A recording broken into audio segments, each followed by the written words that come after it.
Республика бойынша тұрғын үй нысандары мен коммуналдық желілердің 70% ескірген. Оның тең жартысы күрделі жөндеу жұмыстарын жүргізуді қажет етеді. Биік үйлердегі лифтілердің 1/3 бөлігі апатты жағдайда тұр. Баспанаға қатысты мәселені шешуі тиіс тұрғын үй коммуналдық шаруашылығын жаңғыртудың мемлекеттік бағдарламасы жүзеге аса бастады. Тұрғындармен тілшіміз Аида Қыдырбайқызы кездесіп қайтты. Тозығы жеткен, жазда масасы көп, қыста ыстық суы қайта-қайта өшіп қадыры қашатын Күйшудина көшесіндегі мынау ескі баспана мемлекеттің тұрғын үйге қатысты арнайы бағдарламасына іліккен үй. Сәтін салса тұрғын үйге күрделі жөндеу осы жылдың қазанында бітуі тиіс. Ол үшін республикалық қазынадан тек осы екі үйге тиісті 80 миллион теңге қаражат бөлініп қойды. Шатырынан бастап жылыту, су, жертөле, сырлау жұмыстары да жүргізіліп жатыр. Қарап тұрсыз, өзіңіз 30 жыл болған енді осы үйге. Подвалда су жүйелерін жөндеу жұмыстары жүргізілді. Оған дейін бізде көп мәселелер болды әрине.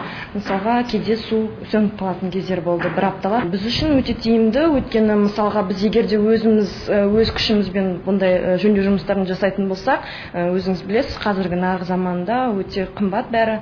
Тұрғын үй коммуналдық шаруашылығын жаңғыртудың 2011-2020 жылдарға арналған бағдарламасы екі бағыт бойынша іске асады. Бірінші тетігі бойынша апатты және тозығы жеткен үйлерге түбегейлі күрделі жөндеу жұмыстары жасалады. Сапалы жасалған жұмыстарды тұрғындар қабылдап алғаннан кейін Қазпошта бөлімшелерінен жинақтық есепшот ашылып, мемлекет құйған қаржының 15% қайтарылуы тиіс.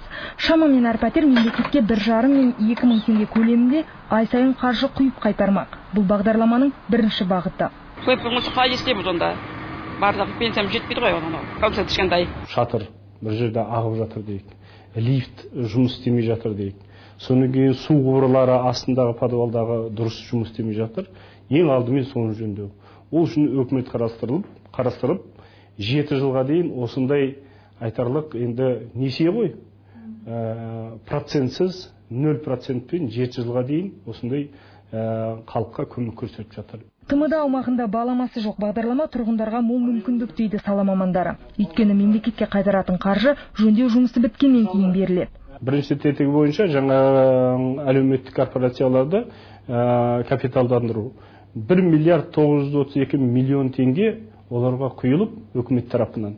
Әрбір үйге, әрбір облысқа 120 миллионнан берілді. Екінші тетігі бойынша 5,5 миллиард ақша ол барлығы құйылып, жергілікті атқарушы органдары, содан кейін жаңағы әлгі ТО-ларға уже құйылып, содан кейін жұмыстар уже басталып та кетті.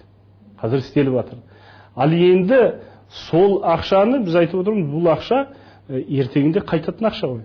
Оны халық ұмытпау керек. Ақырында 10 жылда 1 мыңнан, 1,5, 2 мыңнан қайтарып отырады. Жыл аяғына дейін мемлекеттік бағдарлама аясында 1200 көп қабатты тұрғын үй күрделі жөндеуден өтеді деп жоспарланған. Күрделі жөндеу көрген үйлерде жылу энергиясын 30%-ға дейін үнемдейтін термомодернизациялау жүйесі қойылмақ. Енді тек тұрғындардың өзі сырт қалмай, мемлекет берген мүмкіншілікке бел шешіп араласуы маңызды дейді сала мамандары. Аида Қыдырбайқызы, Серік Қоңырбаев, Хабар, Астана.